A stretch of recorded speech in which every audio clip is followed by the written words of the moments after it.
16 বছরের এক কিশোরীকে জোর করে বিয়ে দেওয়ার অভিযোগ উঠল খোদ তার বাবা মায়ের বিরুদ্ধেই। পাত্রের বয়স 35 বছর। শুধু তাই নয়, বিয়েতে রাজি না হওয়ায় নাবালিকাকে শারীরিক ও মানসিক নির্যাতনেও শিকার হতে হয় বলে অভিযোগ। চাঞ্চল্যকর এই ঘটনাটি মুর্শিদাবাদের হরিহরপাড়া থানা এলাকার। পুলিশ সূত্রে জানা গিয়েছে, মাসখানেক আগে এই নাবালিকাকে জোর করে এক 35 বছরের যুবকের সঙ্গে বিয়ে দেন তার বাবা মা। বিয়েতে আপত্তি জানালে কিশোরীকে মারধর ও মানসিক চাপে ফেলা হয়। বাধ্য হয়ে বিয়েতে সম্মতি জানায় সে, কিন্তু বিয়ের পর শ্বশুর বাড়িতে গিয়েও অত্যাচার থামেনি।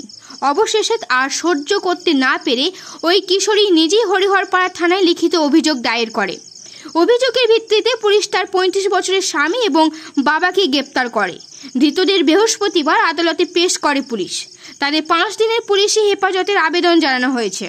এই ঘটনাকে ঘিরে রীতিমতো চাঞ্চল্য ছড়িয়েছে গোটা এলাকায়। পুরো বিষয়টি তদন্ত করছে হরিহরপাড়া থানার পুলিশ। পাশাপাশি নাবালিকার কিশোরীর নিরাপত্তা ও পুনর্বাসন নিয়েও উদ্যোগী হয়েছে প্রশাসন। আমি পড়বো, আমার আব্বু মা জোর করে অন্য ছেলের সাথে 35 বছরের ছেলের সঙ্গে আমার বিয়ে দিয়ে দিয়েছিল। আমি এখন করবো, তাই নিজের ইচ্ছায় বাড়ি থেকে আমি চলে এসেছি। 1 মাস হলো।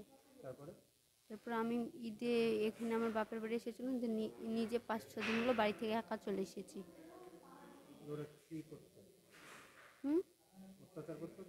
হ্যাঁ, ওরা অত্যাচার করতো আমার স্বামী, তার লেগে আমি নিজের ইচ্ছায় চলে এসেছি বাড়ি থেকে। আমার স্বামীর 35, আমার 16।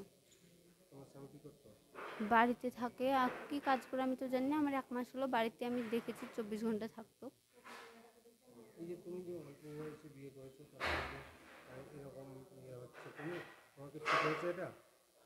না না, আমি আমার স্বামীর একবার কড়া শাস্তি চাই। আমার আব্বুকে ধরে নিয়েছি আর ওকে ধরে নিয়েছি। হ্যাঁ, কিন্তু আমার স্বামীর জেল চাই।